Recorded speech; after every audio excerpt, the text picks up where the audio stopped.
Hey everyone. Tonight, we're drifting back to medieval Europe, where doctors were confidently incorrect about literally everything, and your personality was determined by how wet you were. Not in a fun way, in a bile way. So get comfortable, dim those lights, maybe grab a pillow, because we're about to spend the next hour or so wandering through the absolute carnival of nonsense that was medieval psychology, and I do mean nonsense. These people believed your mood was controlled by liquids sloshing around inside you like a poorly maintained aquarium. Let's start with the big one. The theory that dominated European medicine for over 1,000 years. The four humours. Now, if you've never heard of the four humours, congratulations on being born after the Renaissance. The rest of us had to sit through high school history classes where teachers tried to make this sound reasonable. It wasn't. It isn't. But here we are. The theory goes like this. Your body contains four fluids: blood, phlegm, yellow bile, and black bile. These four liquids supposedly controlled everything about you: your health, your mood, your personality, even your likelihood of committing crimes. If you had too much of one humor, you'd get sick or act weird. The solution removes some of that humor, usually by cutting you open and hoping for the best. This idea came from ancient Greece, specifically from a gentleman named Hippocrates. You know, the do no harm guy. Ironic, considering how much harm this theory would cause over the next millennium and a half. Hippocrates thought the body was all about balance. Too much blood, you're sanguine, cheerful, maybe a little too optimistic. Too much phlegm, you're phlegmatic. Possibly just exhausted. Too much yellow bile, choleric, angry, probably yelling at a servant. Too much black bile, melancholic, sad, writing poetry in a tower somewhere.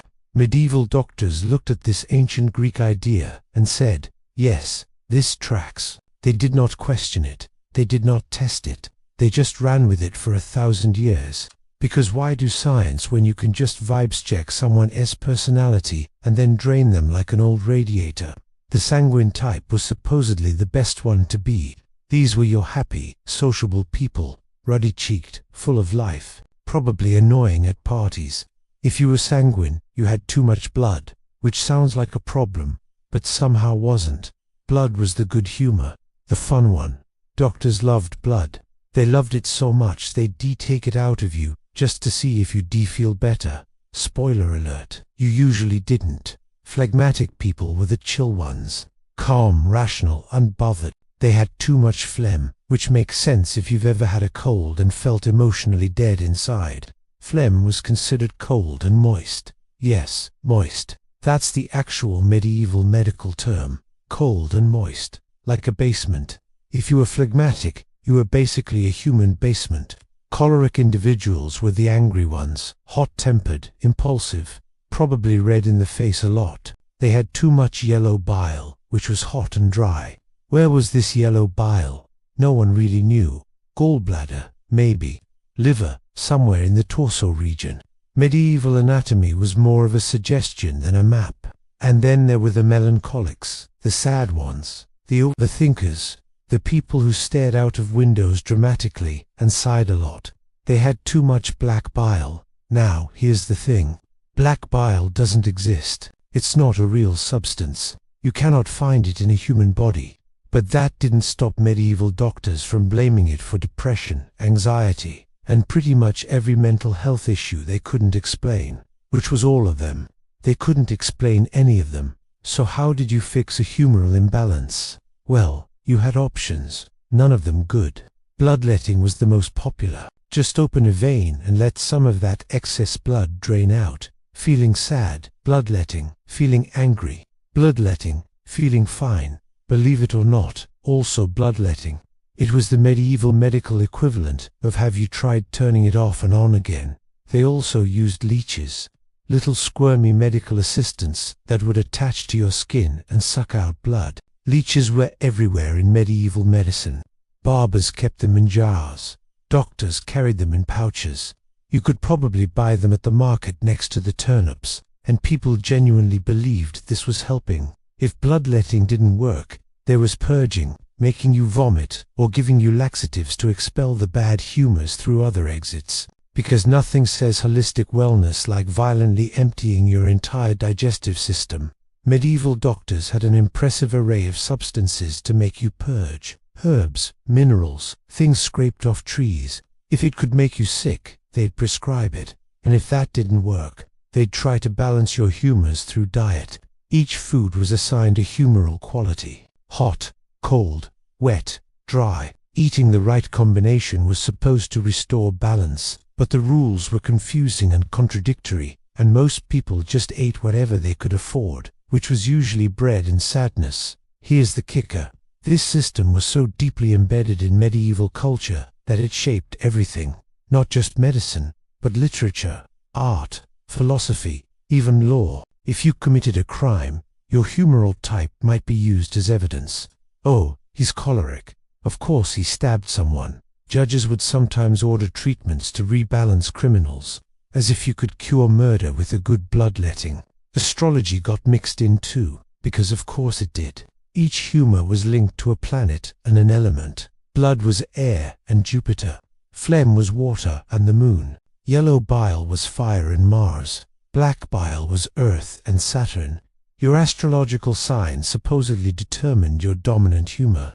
So if you were born under a certain star, congratulations, your personality was predetermined by space and liquids. None of this was tested. None of this was verified. It was just accepted as truth for over 1,000 years, and people suffered because of it. They were bled until they were weak and anemic. They were purged until they were dehydrated and malnourished. They were told their sadness or anger was a physical imbalance that could be fixed by removing parts of their body as natural fluids. Medieval medicine was vibes-based healthcare with a side of light torture. But wait, it gets worse.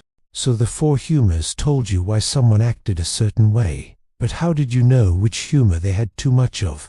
Simple. You looked at their face. Welcome to physiognomy, the medieval art of judging someone's entire personality based on what they looked like.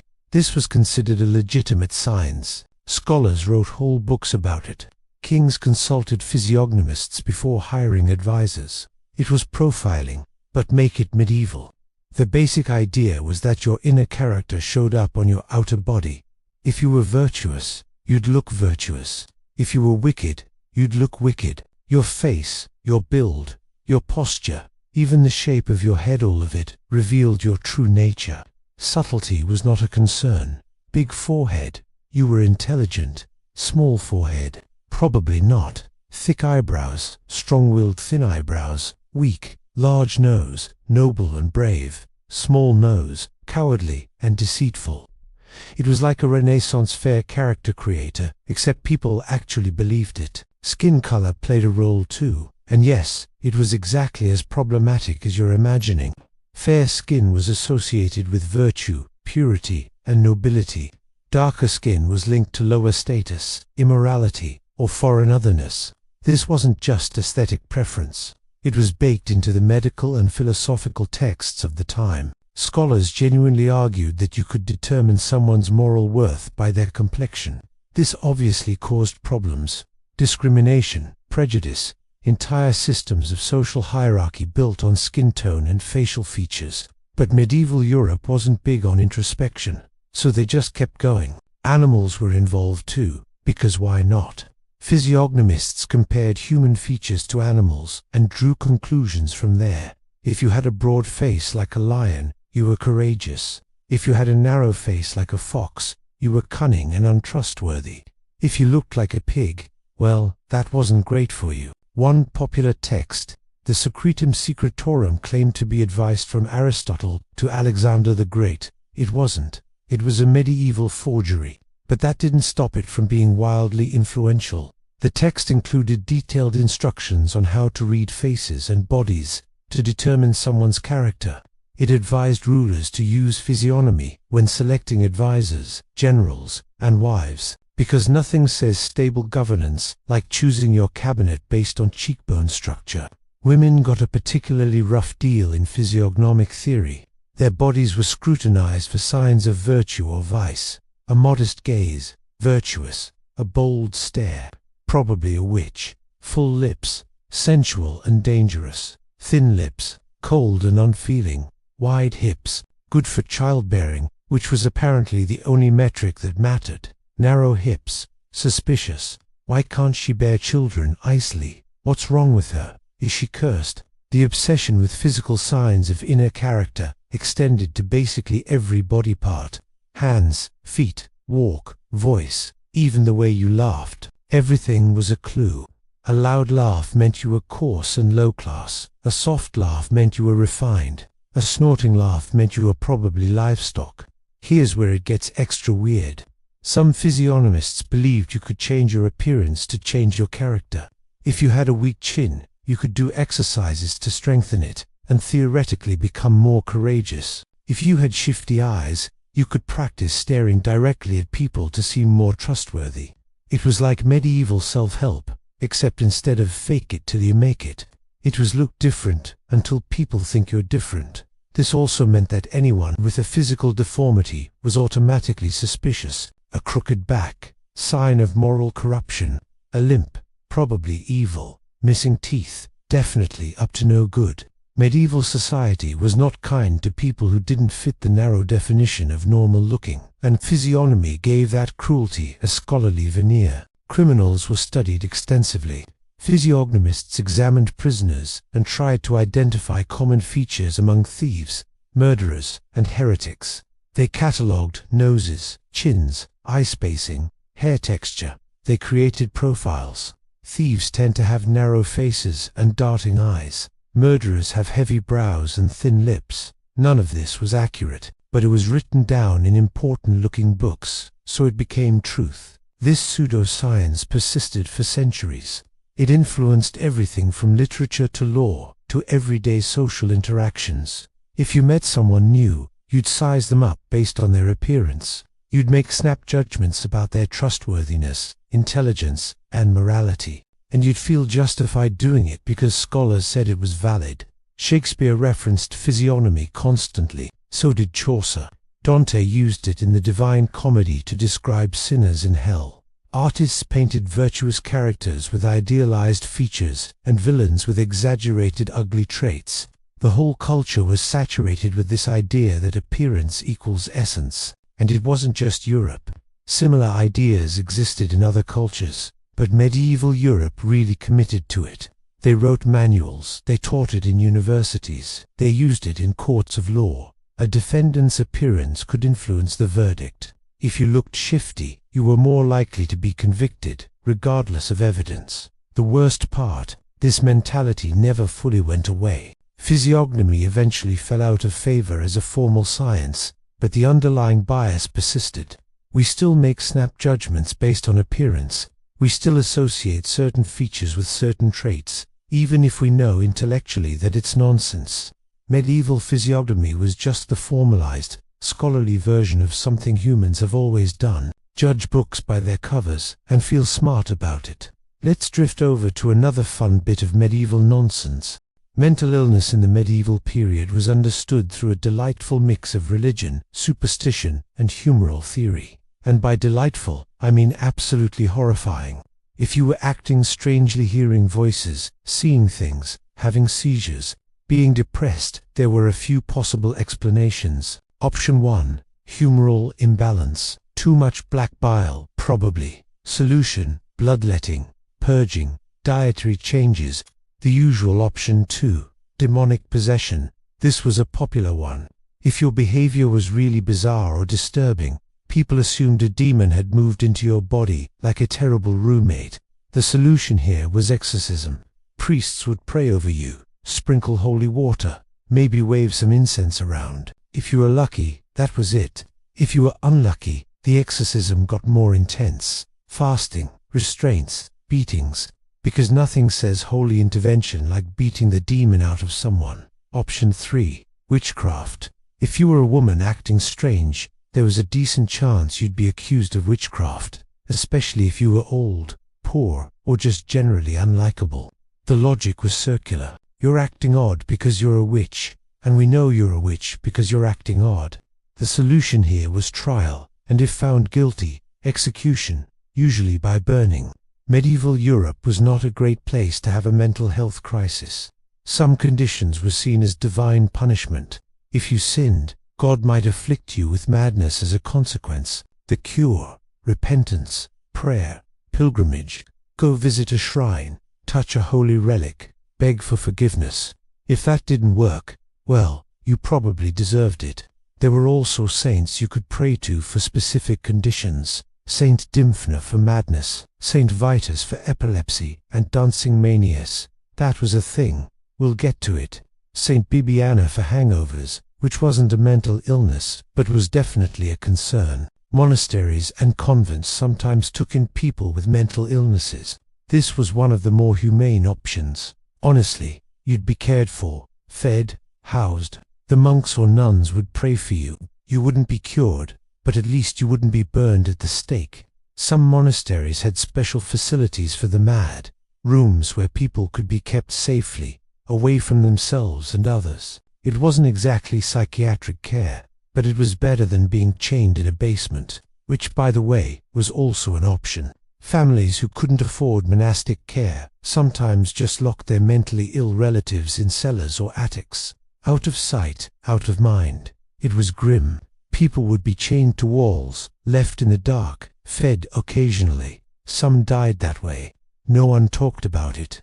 Then there was drilling a hole in someone's skull to release the evil spirits or bad humors causing their madness. Yes, this was real. Yes, people survived it. Sometimes, the procedure was exactly as brutal as it sounds. A surgeon would drill or scrape through the bone, creating an opening in the skull. The idea was that this would let the pressure out, or give the demons an exit, or rebalance the humors. The actual result was usually infection, brain damage, or death. But some people did survive trepanation. Archaeologists have found skulls with healed trepanation holes, meaning the person lived long enough after the procedure for the bone to regrow. How they felt about having a hole drilled in their head is unknown. Probably not great. There were also amulets and charms. If you were worried about madness or possession, you could wear a protective charm, a saint's relic, a blessed medallion, a pouch of herbs. These were sold by traveling peddlers, blessed by priests, or made at home. Did they work? No, but they made people feel safer, which counted for something. Some believed madness was contagious. If you spent too much time around a mad person, you might catch it. This led to isolation and stigma. Families would hide their mentally ill members, afraid of what the neighbors might think. Communities would drive out anyone acting too strangely. Wandering madmen were a common sight on medieval roads. People who'd been cast out, left to fend for themselves. Then there was the phenomenon of mass hysteria. Entire groups of people suddenly exhibiting the same strange behavior. Dancing mania was the most famous example. Groups of people, sometimes hundreds, would dance uncontrollably for hours or days. They'd dance until they collapsed from exhaustion. Some died. No one knows exactly why this happened. Theories range from ergot poisoning, fungus that grows on grain and causes hallucinations, to mass psychogenic illness, which is a fancy way of saying group panic attack. One of the most famous outbreaks happened in Strasbourg in 1518. A woman named Frau Trophia started dancing in the street. Within a week, dozens of others had joined her. Within a month, there were around 400 dancers. The authorities tried to solve the problem by encouraging more dancing. They thought if people danced it out, they'd eventually stop. They built stages and hired musicians. It did not work. People kept dancing. Some died of heart attacks or strokes. Eventually, the outbreak faded on its own. Medieval people had no idea what to make of this. Some blamed curses. Others blamed saints, specifically Saint Vitus, who was associated with dancing and epilepsy. Still others thought it was demonic. The dancers were taken to shrines and chapels to be healed. Holy water was splashed. Prayers were said. Eventually, people stopped dancing, and life went on. But no one ever figured out what actually caused it. Mental illness was terrifying in the medieval period because no one understood it. People were suffering, and the treatments ranged from useless to actively harmful. Bloodletting didn't help depression. Exorcisms didn't cure schizophrenia. Trepanation didn't release demons because there were no demons to release. But people tried anyway, because doing something felt better than doing nothing, and the stigma was immense. If you were mad, you were broken, cursed, possessed, dangerous. People feared you, avoided you, sometimes hurt you. There was no compassion, no understanding, just fear and superstition and a desperate hope that it wouldn't happen to them. Let's drift over to something slightly less bleak, but equally absurd. Medieval people took their dreams very seriously. Not in a fun "I had a weird dream last night" way. In a "this dream is a message from God, and I need to consult 3 priests about it" way. Dreams were considered divine communication. If you dreamed something, it wasn't just your brain processing the day's events. It was God, or an angel, or possibly a demon trying to tell you something important. The trick was figuring out which one was sending the message and what they were trying to say. There were entire manuals dedicated to dream interpretation. The most popular was the Wanera Criticon by Artemidorus, a Greek text that medieval scholars loved. It catalogued hundreds of dream symbols and their meanings. Dreaming of bread, financial success, dreaming of losing your teeth, death in the family, dreaming of flying, ambition or spiritual ascent, depending on how high you flew. But it wasn't straightforward. The same dream could mean different things for different people. Your social status, age, gender, and current life circumstances all affected the interpretation. A king dreaming of a crown meant something different than a peasant dreaming of a crown. Usually, it meant the peasant was getting ambitious and needed to calm down. Religious dreams were taken especially seriously. If you dreamed of saints, angels, or the Virgin Mary, that was a big deal. You'd tell your priest. He'd write it down. If the dream was particularly vivid or prophetic, it might be recorded and shared. Some dreams became famous. St. Patrick had a dream that led him to Ireland. St. Augustine's mother had a dream predicting his conversion. Constantine supposedly had a dream before the Battle of Milvian Bridge that told him to put a Christian symbol on his soldiers' shields. Of course, not all dreams were divine. Some were demonic. Demons could infiltrate your sleep and send false visions to mislead you. This was a genuine concern. People worried that their dreams might be demonic tricks designed to lead them into sin or heresy. So you had to discern, was this dream from God or from Satan? And how exactly were you supposed to tell the difference? The church had guidelines. Godly dreams were peaceful, uplifting, and aligned with Christian teaching. Demonic dreams were disturbing, tempting, or confusing. If you woke up feeling blessed and inspired, probably God. If you woke up terrified or aroused, probably demons. This system was about as reliable as it sounds. There were also natural dreams. These were caused by your humoral balance or what you ate before bed. Eating too much heavy food could cause nightmares. Having a fever could make you dream strange things. These dreams were considered meaningless. Your body was just processing physical stuff, not receiving messages from the divine realm. But figuring out which category your dream fell into required expertise. Hence, dream interpreters. Some people made entire careers out of dream interpretation. They'd set up shop in towns and cities, offering to decode your nighttime visions for a fee. Some were legitimate scholars who'd studied the texts. Others were charlatans who made things up based on what they thought you wanted to hear. Either way, people paid them. Dreams could also be used as evidence. If you dreamed someone committed a crime, that could be brought up in court. Not as proof, exactly, but as a supporting detail. Your Honor, I dreamed this man stole my pig, and then my pig was indeed stolen. The judge might take that into consideration, or not. Medieval law was flexible like that. Prophetic dreams were especially valued. If you dreamed about future events and they came true, you were either blessed with divine foresight or in league with demons. Probably the former if you were a respected monk. Probably the latter if you were a weird old woman living alone in the woods. Some saints were known for their prophetic dreams. Saint Hildegard of Bingen had visions her entire life. She saw elaborate symbolic imagery towers, flames, cosmic battles and interpreted them as messages about theology and the state of the church. She wrote books about her visions. Popes consulted her. She was basically a medieval mystic influencer. But if you were a regular person having visions, things could go badly, especially if your visions contradicted church doctrine. Then you were a heretic, or possessed, or both. The line between visionary saint and dangerous heretic was thin and mostly depended on whether the church approved of what you were saying. Women had it particularly rough. Female visionaries were always suspect. Their visions were scrutinized more heavily. They had to prove their divine origin, often through extreme asceticism or miracles. And even then, there was always doubt. Was she truly speaking for God, or was she hysterical? Was she a saint or a witch?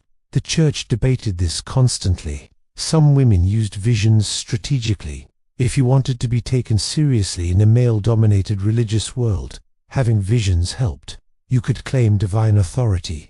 God told me to do this. It was harder to argue with that. Of course, you had to be convincing. Your visions had to be theologically sound. You had to have witnesses, and you had to not get burned at the stake in the process. Then there were collective visions. Entire groups of people seeing the same thing. Marian apparitions were common. The Virgin Mary appearing to villagers, usually with a message about repentance or prayer. These events would draw crowds. Pilgrimages would start. Shrines would be built. The church would investigate, trying to determine if the vision was real or mass hysteria. Sometimes they'd declare it authentic. Sometimes they'd shut it down as delusional nonsense. The criteria were vague. Did the vision promote proper Christian values? Did it lead to increased piety? Did it seem politically convenient? If yes to all three, probably a real miracle. If not, probably not. Sleep itself was considered spiritually significant. The time you spent asleep was vulnerable time. Your soul was loosened from your body, wandering in the dream realm. Demons could attack more easily, so people prayed before bed. They asked for protection. They kept holy relics nearby. Some wore blessed amulets to ward off night terrors. There were also incubi and succubi, demons that visited people in their sleep for sexual purposes. An incubus was a male demon that seduced women. A succubus was a female demon that seduced men. These weren't just nightmares. People genuinely believed they were being assaulted by demons in the night. If you woke up from a disturbing or arousing dream, you might suspect demonic interference. Priests could perform blessings or exorcisms to drive the demons away. Sleeping with a Bible under your pillow was also recommended, because apparently demons can't read or are very respectful of personal book ownership. The church was deeply concerned about nocturnal emissions, which they called pollution. If a man had a wet dream, that was considered a sin, even though it happened while he was asleep and had no control over it. Monks especially worried about this. They'd confess it. They'd do penance. They'd pray for it not to happen again. The theology was confusing. How could you sin while unconscious? The answer involved demonic temptation and weak moral character. Somehow it was always your fault. Medieval dream culture was a fascinating mix of spirituality, superstition, and anxiety. Dreams were portals to the divine, battlegrounds with demons, prophecies of the future, and also sometimes just indigestion. Figuring out which was which required priests, interpreters, prayer, and a lot of guesswork. And if you guessed wrong, well, you might end up accused of heresy, or demonic possession, or witchcraft. So, no pressure. Here's a fun medieval medical diagnosis. Lovesickness, also called amor-rios, which sounds fancy, but just means you're so horny you're going to die. Medieval doctors genuinely believed that unrequited love could kill you. Not metaphorically, literally. They wrote entire treatises about it. They catalogued symptoms. They prescribed treatments. Lovesickness was a real medical condition with a spot in the humoral framework. The theory went like this. When you fell in love, your body heated up, your heart raced, your humors became unbalanced, usually toward an excess of blood or yellow bile. If the love was returned, great, everything evened out. But if the love was unrequited, the imbalance worsened. You'd waste away, stop eating, stop sleeping, obsess constantly over the object of your affection. Eventually, you'd die. From sadness and horniness. Symptoms included pale complexion, sunken eyes, rapid pulse, sighing, weeping, and writing terrible poetry. If you exhibited these signs, a doctor might diagnose you with lovesickness. The cure: consummate the relationship. Seriously, that was the medical advice. Go sleep with the person you're obsessed with, and you'll feel better. Obviously, this wasn't always practical. Maybe the person was married. Maybe they hated you. Maybe they didn't exist because you'd fallen in love with a statue or a painting, which apparently happened often enough to warrant discussion in medical texts. So doctors had backup treatments. One option was distraction. Engage in vigorous physical activity. Go hunting, travel, take up a hobby. Tire yourself out so much that you don't have energy to pine. This was more practical than the just have sex advice, but less effective, because telling a lovesick person to go for a jog doesn't usually cure obsessive longing. Another treatment was aversion therapy. Convince the lovesick person that the object of their affection was actually gross. Have an old woman describe the beloved's flaws in graphic detail. Talk about their bad breath, their body odor, their moral failings. The goal was to kill the attraction through disgust. Medieval doctors believed this could work. Whether it actually did is questionable. There was also the classic humoral rebalancing, bloodletting, dietary changes, herbal remedies. If lovesickness was caused by excess heat and moisture, you'd prescribe cooling, drying foods, lettuce, vinegar, pomegranates. You'd avoid warming foods like meat and wine. This was supposed to calm the passions. It mostly just made you hungry and miserable. Music therapy was recommended too. Listening to soothing music could supposedly ease the symptoms, though some doctors worried that the wrong kind of musical songs, for instance, might make it worse. So, instrumental music only, preferably something boring. A lute being played very slowly in a minor key. Bathing was another option. Cool baths to lower the body's temperature. Soaking in herbal-infused water. This was one of the more pleasant treatments. Honestly, at least you'd be clean while you suffered. If none of that worked, doctors might recommend a change of scenery. Send the patient away from wherever they kept seeing their beloved. Absence was supposed to weaken the obsession. Out of sight, out of mind. Except people would just mope in a different location, so this rarely worked either. Some doctors suggested getting the patient to fall in love with someone else. Redirect the obsession to a more attainable target. This required finding a suitable replacement and engineering situations where the lovesick person would encounter them. It was matchmaking as medicine.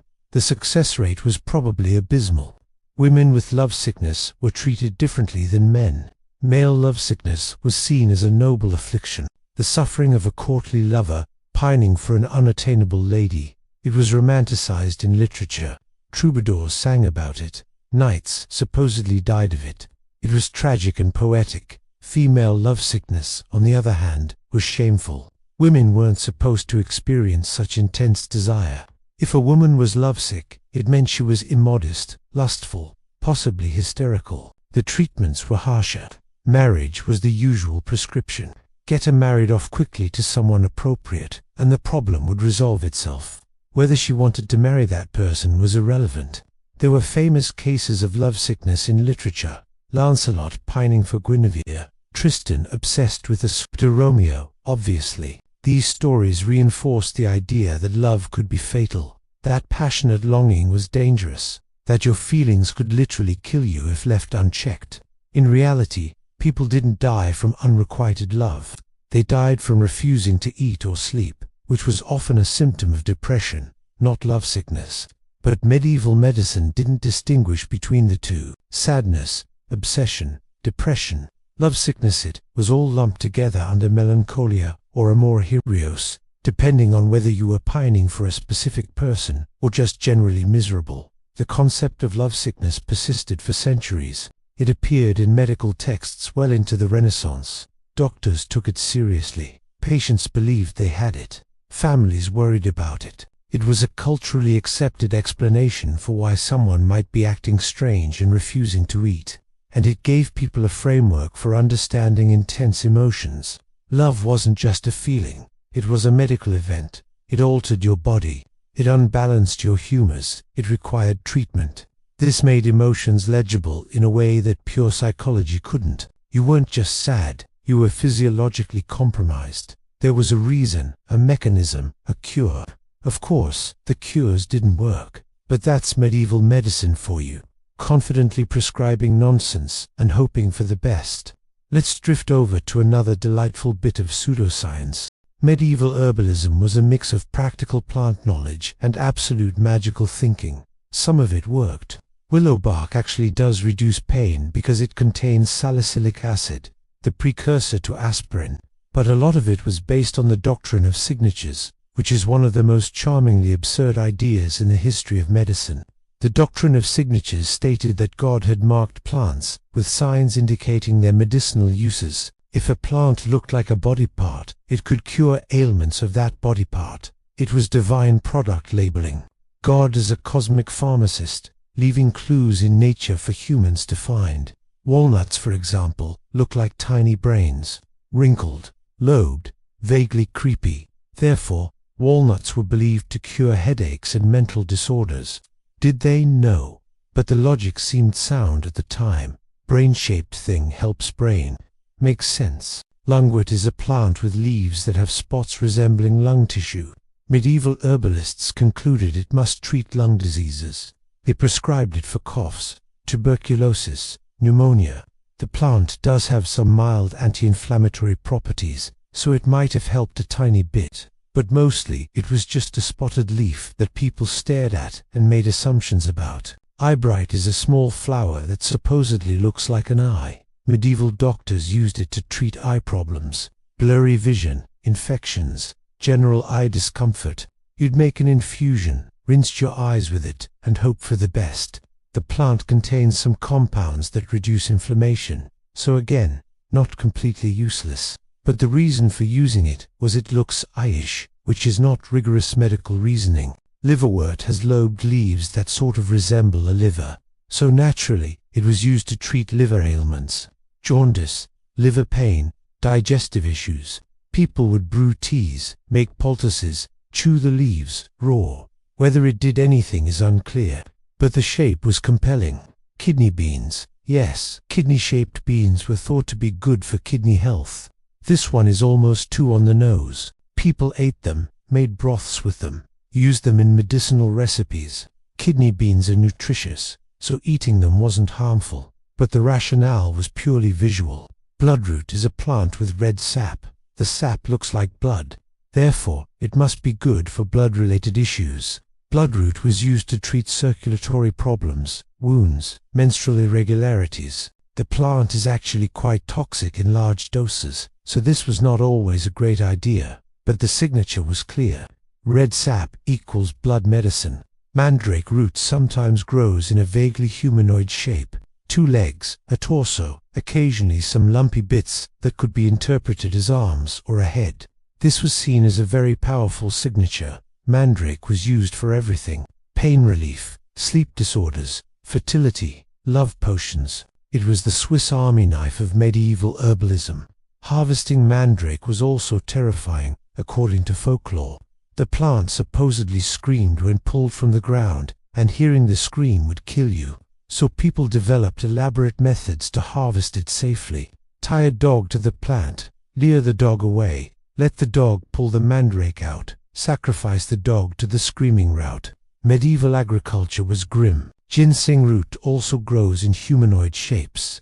It was prized in both Eastern and Western medicine. The more human-like the root, the more powerful it was considered. People would pay enormous sums for particularly man-shaped roots. The doctrine of signatures went international. Carrots are long and phallic, so they were associated with male virility. Eating carrots was thought to enhance sexual performance. Whether it did is doubtful, but people believed it. And honestly, eating more vegetables is generally a good idea, so this one was fairly harmless. Figs, when cut open, have a fleshy, seedy interior that some people thought resembled female anatomy, so figs were used to treat reproductive health issues in women. Fertility, menstruation, childbirth. Figs are nutritious and high in fiber, so again, not harmful. But the reasoning was, it looks like a womb, probably. This kind of thinking extended beyond plants. Animal parts were used similarly. Eating the heart of a brave animal would make you brave. Consuming the liver of a strong animal would strengthen your liver. Grinding up bones and drinking them in wine would fortify your own bones. It was sympathetic magic dressed up as medicine. The doctrine of signatures wasn't just medieval European nonsense. Similar ideas appeared in other cultures. Traditional Chinese medicine has concepts of correspondence between plants and body parts. Ayurvedic medicine in India has analogous theories. Humans everywhere looked at nature and tried to find patterns, meanings, connections, and sometimes those connections were this plant looks like a kidney, so it must help kidneys. The problem was that this reasoning replaced observation and testing. If a plant fit the signature, it was used, regardless of whether it actually worked.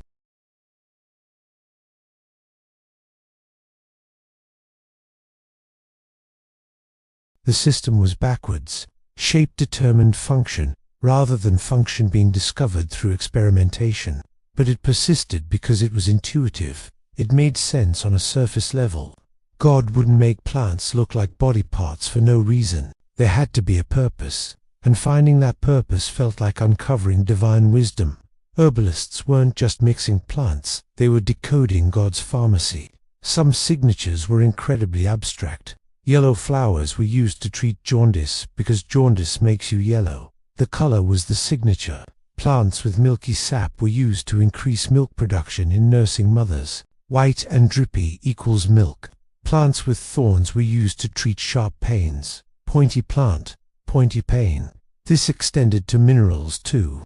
Red stones like carnelian were used to stop bleeding. White stones like alabaster were used for bone problems. Heavy stones like hematite were used to treat heaviness in the body, whatever that meant. The logic was flexible, interpretive, and completely Did any of this work? Sometimes, accidentally. Plants do contain active compounds. Some of them are medically useful. But the doctrine of signatures wasn't why they worked. It was just a storytelling framework that helped people remember which plants to use for which ailments. A mnemonic device disguised as divine revelation, and it kept people from dying of boredom, which in the Middle Ages was a legitimate concern. Let's drift into some even weirder territory.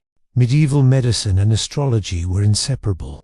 You couldn't treat a patient without consulting the stars. Doctors carried astrolabes and astronomical charts. They calculated planetary positions before prescribing treatments. Surgery was scheduled according to lunar phases.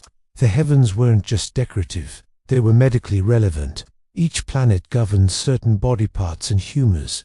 The sun ruled the heart and vital spirit. The moon governed the brain and bodily fluids. Mars controlled the blood and bile. Venus managed reproductive organs. Mercury handled the nervous system and intellect. Jupiter ruled the liver. Saturn governed the spleen and bones. If a planet was in a bad position retrograde, in an unfavorable house, afflicted by other planets, the body parts it ruled would be vulnerable. You wouldn't schedule surgery on a body part when its ruling planet was poorly aspected. That would be asking for complications, possibly death. Medieval doctors took this very seriously. Bloodletting was timed according to the moon. Certain lunar phases were better for draining blood. A waxing moon was ideal because the body's fluids were rising, making bloodletting more effective. A waning moon was less favorable. Bleeding someone during a waning moon might weaken them excessively. The moon's position in the zodiac also mattered. Each zodiac sign ruled different body parts, and you avoided bleeding those parts when the moon was in that sign. For example, Aries ruled the head, so you wouldn't bleed from the head or face when the moon was in Aries. Taurus ruled the neck and throat. No throat bloodletting during Taurus. Gemini governed the arms and shoulders, and so on down the body. By the time you got to Pisces, you were dealing with the feet. Medieval podiatry was astrologically complex. Physicians would create natal charts for patients. Your birth chart revealed your constitutional strengths and weaknesses. If you were born with Saturn prominent, you'd have a melancholic temperament and weak bones. If Mars was strong, you'd be choleric and prone to fevers and inflammation. Your astrological makeup determined your medical vulnerabilities for life. Epidemics were blamed on planetary alignments. When multiple planets congregated in certain signs, disease would follow. The Black Death was attributed to a conjunction of Saturn, Jupiter, and Mars in Aquarius in 1345. Doctors wrote treatises explaining how this cosmic event corrupted the air and caused plague. They weren't wrong that something was spreading disease, but the planets weren't doing it. Treatment timing was crucial. Administer medicine when the relevant planet was well aspected. Harvest medicinal herbs when the moon was in the right phase and sign. Mix compounds on auspicious days. Astrology wasn't just diagnostic, it was procedural. Every step of medical care had an optimal cosmic timing. This made medicine incredibly complicated. Doctors needed astronomical knowledge. They had to calculate planetary positions, interpret aspects, consult ephemerides. A simple headache required checking what sign the moon was in, where Mercury was positioned, whether any planets were retrograde. It was diagnostic overkill, but it gave doctors a framework for understanding why treatments sometimes worked and sometimes didn't. If a medicine failed, maybe it was administered during an inauspicious planetary hour. If surgery went badly, perhaps Mars was afflicted. The stars provided excuses when medicine didn't deliver. Patients internalized this too. People would consult astrologers before seeking medical treatment. They'd ask, is this a good time to be bled? Or should I wait until Venus is better aspected before taking this remedy? Astrology was participatory. You weren't just a passive patient, you were collaborating with cosmic forces. Each hour of the day was ruled by a planet. The planetary hours didn't match clock hours. They were calculated based on sunrise and sunset, and varied throughout the year. The first hour after sunrise was ruled by the day's planet. Sunday was the sun's day, Monday the moon's, and so forth. Then the hours cycled through the planetary sequence. Taking medicine during the wrong planetary hour could reduce its effectiveness. Performing surgery during a Mars hour might increase bleeding. Mixing a remedy during a Saturn hour could make it too cold and depressing. Timing was everything. Amulets and talismans were astrologically charged. You'd create a talisman when certain planets were well positioned, inscribe it with appropriate symbols, and wear it for protection or healing. A Jupiter talisman made during a Jupiter hour when Jupiter was strong might bring health and prosperity. A Venus talisman could attract love or ease reproductive issues. These weren't just superstitious trinkets. Educated physicians and scholars believed in their efficacy. Books were written on the proper creation and use of astrological talismans. It was technical magic, requiring precision and knowledge. Some medical astrology verged on determinism. If your birth chart showed weak kidneys, you'd have kidney problems. If Saturn afflicted your chart, you'd be sickly and depressed. Your fate was written in the stars at birth. Free will was limited. You could try to work with the cosmic forces, but you couldn't escape them. The Church had complicated feelings about all this. On one hand, astrology smacked of paganism and determinism, which contradicted Christian free will. On the other hand, God created the heavens, so surely their movements meant something. The official position was that astrology could reveal natural tendencies but not override divine providence or human choice. In practice, everyone used astrology anyway and worried about the theology later. Some saints were associated with planets. This created a weird hybrid of Christian and pagan cosmology. You'd pray to Saint Michael for solar afflictions because he was associated with the sun. Saint Gabriel corresponded to the moon. It was syncretism, blending ancient planetary gods with Christian saints. The Church tolerated it because it was popular and helped Christianize pagan practices. Weather was also astrologically determined. Planetary positions caused storms, droughts, heat waves. If Mars and Saturn were conjunct, expect storms and conflict. If Venus and Jupiter were well aspected, pleasant weather and good harvests. Farmers consulted astrologers to plan planting and harvesting. It was meteorology via cosmos. Astrology shaped medieval identity in profound ways. Your birth chart was like a cosmic fingerprint. It explained your personality, your health, your fate. It gave meaning to suffering. If you were sick, it wasn't random. It was Saturn transiting your natal sun. If you were successful, Jupiter was smiling on you. The universe wasn't indifferent. It was actively involved in your life. And when things went wrong, You could look to the stars for explanation and hope. Maybe next month the planets would align better. Maybe during the next Jupiter hour you'd finally get that remedy right. Astrology offered control, or at least the illusion of it, in a world that felt chaotic and dangerous. Of course, none of it worked. Planets don't govern body parts. Surgical outcomes aren't determined by Mars's position. But it gave medieval people a comprehensive system for understanding health and illness. And systems, even wrong ones, are comforting. Medieval people had fascinating ideas about how the brain worked. And by fascinating, I mean mostly wrong but entertainingly elaborate. The dominant theory divided the brain into 3 ventricles, or chambers. These weren't the actual ventricles that contained cerebrospinal fluid. These were theoretical spaces where mental processes happened. The front ventricle handled imagination and sensory perception. The middle ventricle managed reason and cognition. The rear ventricle stored memory. Information flowed through the ventricles like water through pipes.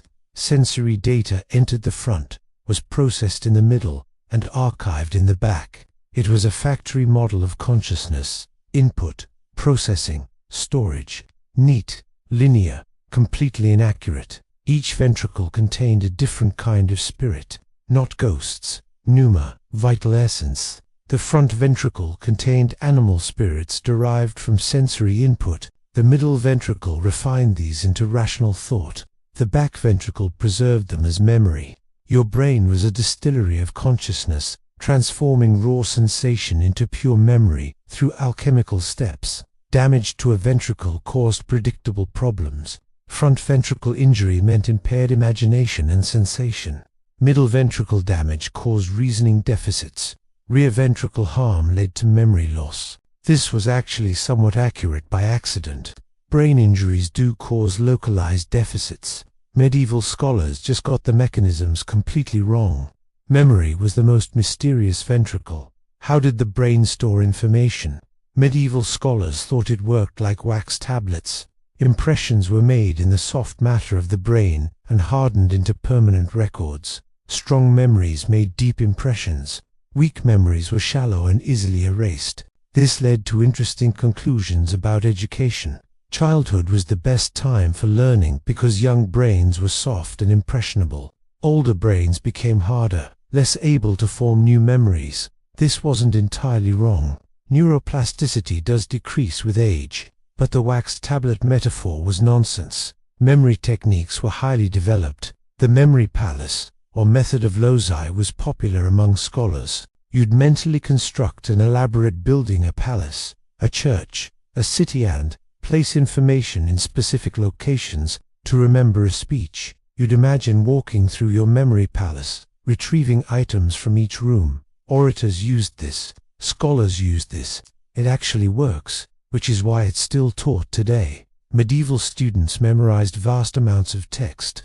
The Bible, philosophical treatises, legal codes. Writing materials were expensive, so memory was crucial. A good memory was a valuable professional skill. Scholars competed to display impressive feats of memorization, reciting entire books from memory, delivering hours-long speeches without notes. Memory was intellectual status. But memory was also morally weighted.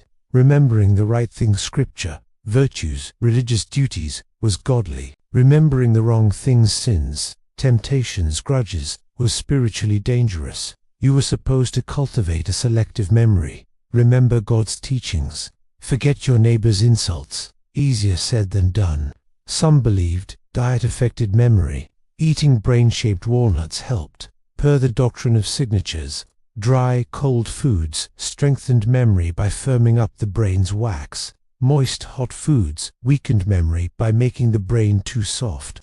This was humoral logic applied to cognition. Smell was strongly linked to memory, which is actually true. Certain scents could trigger recall. Medieval scholars noted this and theorized that smells traveled directly to the brain's front ventricle, bypassing other senses. They were onto something. The olfactory bulb does have direct connections to memory centers. Medieval neuroscience occasionally stumbled into truth. Sleep was necessary for memory consolidation. During sleep, The impressions made during the day hardened into permanent memory. If you didn't sleep, memories wouldn't stick. This is essentially correct, though the mechanism isn't literal hardening. But medieval scholars understood that sleep and memory were connected. Dreams could interfere with memory formation. Vivid dreams might overwrite recent memories, replacing them with dream content. This explained why sometimes you'd wake up confused about what was real. Your dream self had scribbled over yesterday's memories like a drunk monk defacing a manuscript. Head injuries were treated with extreme caution because of the ventricles. Damage to the skull could disrupt the flow of spirits between chambers. Trepanation was sometimes used to relieve pressure and restore proper ventricle function. Whether this helped or just gave people infections and brain damage is debatable. Intelligence was thought to reside in the middle ventricle. A large, well-formed middle ventricle meant high intelligence. A small or malformed one meant stupidity. Phrenology wouldn't be invented for centuries, but medieval scholars were already trying to correlate skull shape with mental capacity. They looked at head size and shape and drew conclusions about intelligence. It was nonsense, but persistent nonsense. Women were believed to have smaller, weaker ventricles than men. This supposedly explained why women were less rational, more emotional, and had worse memories. Medieval misogyny had a pseudo-scientific anatomical justification. Women's brains were just inferior. Naturally, this wasn't universally accepted, but it was common enough to be taught and repeated. Some female scholars pushed back, pointing out that women demonstrated excellent memory and reasoning when educated. But they were fighting uphill against entrenched belief in biological determinism. The soul's relationship to the brain was theologically murky.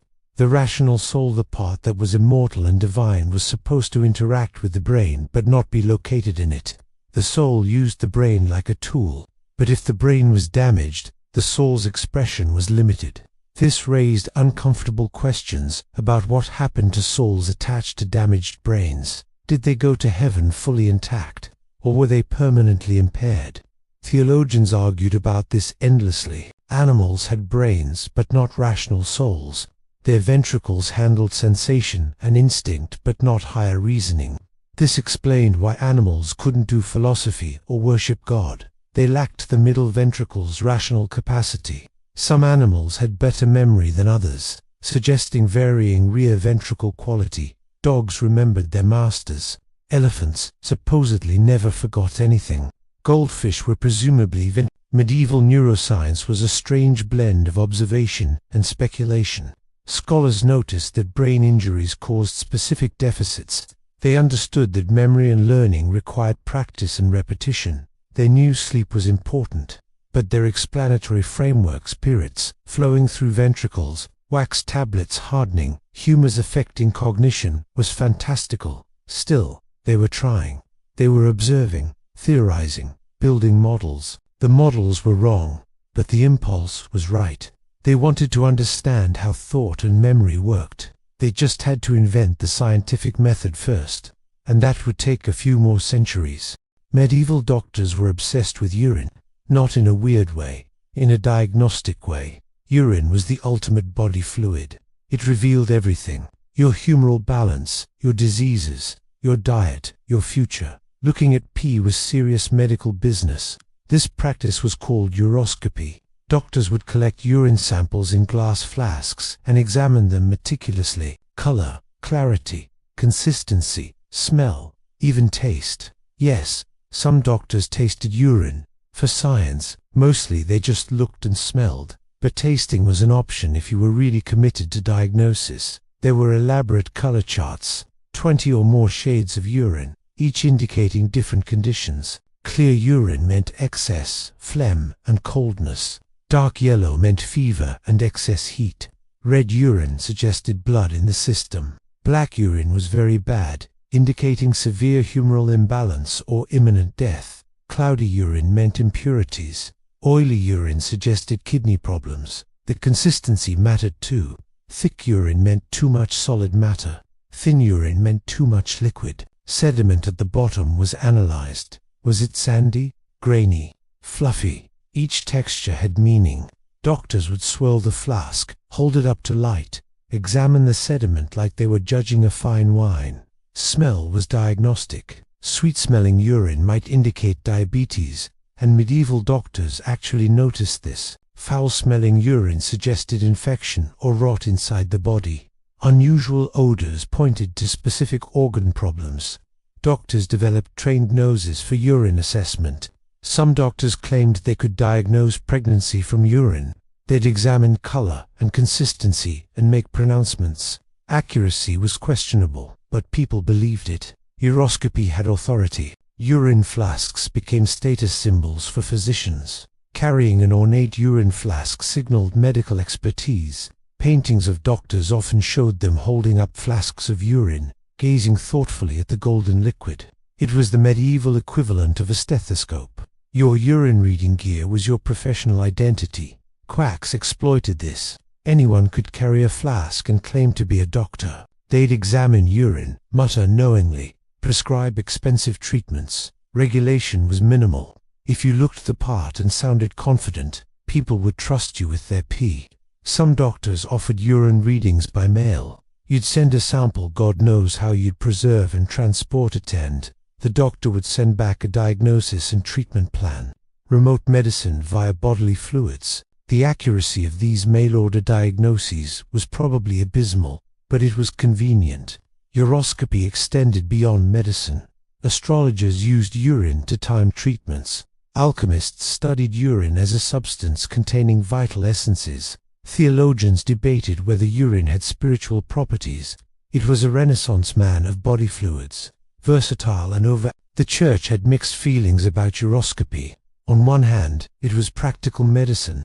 On the other hand, some doctors made extravagant claims about predicting the future from urine, which verged on divination. The line between medical diagnosis and forbidden magic was thin. Some doctors claimed they could determine a person's entire medical history from a single urine sample. What diseases they'd had, what they'd eaten recently, their humoral constitution, their life expectancy. This was obviously impossible, but it was impressive if you were gullible. Women's urine was analyzed differently than men's. Female urine supposedly revealed reproductive health, fertility, virginity. Yes, doctors claimed they could tell if a woman was a virgin by looking at her pee. They could not, but this didn't stop them from making confident assertions about purity and chastity based on urine color. Pregnant women's urine was especially scrutinized. Doctors tried to predict the baby's sex from the urine's characteristics. Dark urine meant a boy, light urine meant a girl, or was it the reverse? Sources disagreed. Accuracy was roughly 50-50, as you'd expect from random guessing. Children's urine was analyzed to assess their health and temperament. A sickly child would have weak, pale urine. A robust child would have strong, vibrant urine. This actually makes some sense. Dehydration and illness do affect urine, but the interpretations were overly specific and mostly wrong. Animal urine was also studied. Farmers would have veterinarians or people claiming to be veterinarians examine livestock urine to diagnose illnesses. Horses, cows, sheep, all subjected to uroscopic analysis. Whether this helped the animals is doubtful, but it made farmers feel proactive. Urine therapy existed. Drinking your own urine to cure ailments. This was fringe even by medieval standards, but some people swore by it. The logic was that urine contained expelled impurities, and reintroducing them would stimulate the body's defenses. This was wrong and gross, but people did it.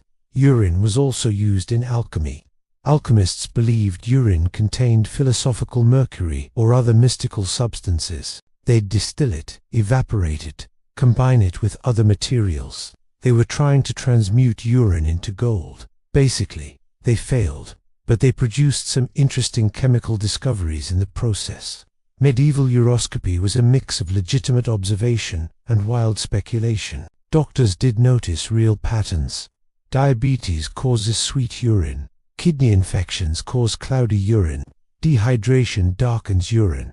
These observations were correct, but the explanatory framework, humoral imbalances, planetary influences, divine signs, was fantasy, and the over-reliance on uroscopy meant other diagnostic methods were neglected. Why examine the patient thoroughly when you could just look at their pee? Why ask detailed questions about symptoms when the urine supposedly told you everything? Uroscopy became a shortcut, and shortcuts in medicine are rarely good, but it persisted because it was easy, portable, and looked impressive. A doctor swirling a urine flask, holding it to the light, nodding sagely, that inspired confidence, even if the diagnosis was nonsense. We've mentioned bloodletting several times, but it deserves its own section, because medieval doctors were absolutely obsessed with it. If you had any medical complaint whatsoever, someone was going to suggest bleeding you. Headache, bloodletting.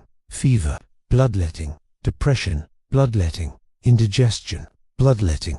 Broken leg, okay, maybe not bloodletting, but someone might suggest it, just in case. It was the duct tape of medieval medicine, the universal fix. The theory was that excess blood caused most health problems. Blood was hot and moist, and too much of it created pressure, heat, and humoral imbalance. Removing some blood would relieve the pressure and restore balance. Simple, elegant, completely wrong. There were several bloodletting methods. Venesection was the most common. Cut open a vein and let blood drain into a bowl.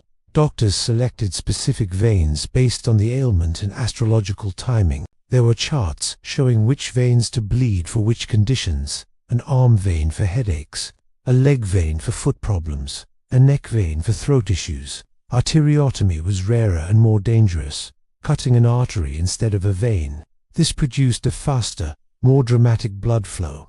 It was used for severe cases. It was also more likely to kill you, so doctors reserved it for desperate situations. Scarification involved making multiple shallow cuts and applying heated cups to draw blood to the surface. The heat created suction, pulling blood out through the cuts. This was used when venesection seemed too aggressive or when the patient was weak. Leeches were the gentler option. Apply medicinal leeches to the skin. Let them attach and feed. Each leech would consume a small amount of blood, then drop off when full. You'd use multiple leeches for a proper treatment. They'd be placed strategically based on the ailment. Leeches on the temples for headaches. Leeches on the abdomen for digestive issues. Leeches had advantages. They were less messy than cutting veins. They were reusable. You'd purge them after feeding and use them again. They provided a controlled, measured blood loss. And they produced an anticoagulant while feeding, which sometimes helped with clotting disorders, though medieval doctors didn't know why. Barbers performed most bloodletting. Yes, barbers. The red and white striped barber pole represents blood and bandages. Barbers weren't just cutting hair. They were cutting people. Surgeons were higher status, but barbers handled routine bleedings. They'd set up shop in towns, and people would visit for regular maintenance bleedings. Preventive bloodletting was common. You'd get bled seasonally to prepare your body for changing weather. Spring bloodletting to reduce winter's accumulated humors. Fall bloodletting to prepare for cold months. Some people got bled monthly. Others did it whenever they felt slightly off. It was like getting an oil change, but for your circulatory system. The amount of blood removed varied. A small bleeding might be a few ounces. A large one could be a pint or more. Doctors judged when to stop based on the patient's appearance and the blood's quality. If the blood became thin and watery, you'd bled enough. If the patient fainted, definitely enough. Probably too much. Blood was examined after collection. Its color, consistency, and behavior revealed things. Dark, thick blood indicated excess heat and needed removal. Light, thin blood suggested cold humors. Blood that separated quickly into layers meant imbalance. Blood that stayed mixed was healthier. Doctors would stare at bowls of fresh blood like they were reading tea leaves. Bloodletting was used for mental health too. Mania, depression, anxiety, all treated with bloodletting. The idea was that excess blood caused mental agitation, and removing it would calm the mind. It didn't work, but it did make people tired and weak, which might have seemed calmer if you didn't know they were just exhausted from blood loss. Women were bled less frequently than men because menstruation was considered natural bloodletting. Monthly periods supposedly removed excess blood automatically. Women who didn't menstruate, pregnant women, elderly women, might be bled artificially to compensate. The logic was consistent with humoral theory, even if it was completely misguided. There were risks: infection from unsanitary instruments, excessive blood loss leading to shock, cutting the wrong vessel and causing uncontrollable bleeding, death. These happened regularly, but bloodletting was so entrenched that the risks were accepted as necessary. Some patients became anemic from repeated bloodletting. They'd be pale, weak, constantly tired. Doctors would notice and prescribe iron-rich foods and rest, but they wouldn't necessarily connect the dots and stop bleeding the patient. Anemia was treated as a separate condition, not a consequence of medical intervention. Famous people died from overzealous bloodletting. George Washington, centuries later, was bled to death by his doctors while treating a throat infection. Medieval monarchs and nobles suffered similarly, but the practice continued because everyone believed in it. Bloodletting had some real effects, just not the intended ones. Blood loss lowers blood pressure temporarily. For someone with hypertension, this might provide brief relief, creating the illusion that bloodletting worked. But it wasn't treating the underlying problem. It was just a temporary mechanical effect. The placebo effect was powerful too. If you believed bloodletting would help, you might feel better afterward. Expectation shaped experience, and medieval patients very much believed in bloodletting. It was the standard of care. Everyone did it. It must work, but it didn't. Bloodletting harmed far more than it helped. It weakened people fighting infections. It worsened anemia. It caused unnecessary suffering. It was medicine based on theory rather than evidence, and the theory was wrong. Yet it persisted for over 2,000 years. From ancient Greece to the 19th century, bloodletting remained a cornerstone of medical practice. That's how powerfully bad ideas can persist when they're embedded in cultural and intellectual systems. Eventually, science caught up. Doctors started testing whether bloodletting actually worked. Turns out, it didn't. Patients who weren't bled recovered better. Shocking. By the mid-1800s, bloodletting finally began to decline, but it took millennia to dislodge. Medieval bloodletting is a cautionary tale, a reminder that confidence is not the same as correctness, that tradition is not the same as truth, that sometimes the cure is worse than the disease, and we don't realize it for 1,000 years. Closing, drifting off into history, so there you have it. Medieval popular psychology in all its bizarre, confident, deeply incorrect glory. The four humors: face reading, demon fighting, dream analyzing, plant matching, star consulting, examining, blood draining approach to understanding the human mind and body. None of it was real, but all of it was believed. For centuries, this was the best understanding humanity had. These weren't stupid people. They were working with the information and frameworks available to them. They observed, they theorized, they tried to help. They were just wrong about almost everything, but they tried.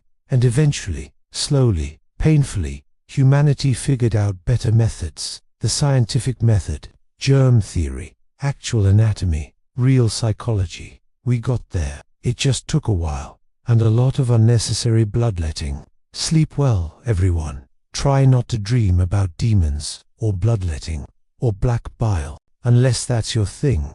No judgment.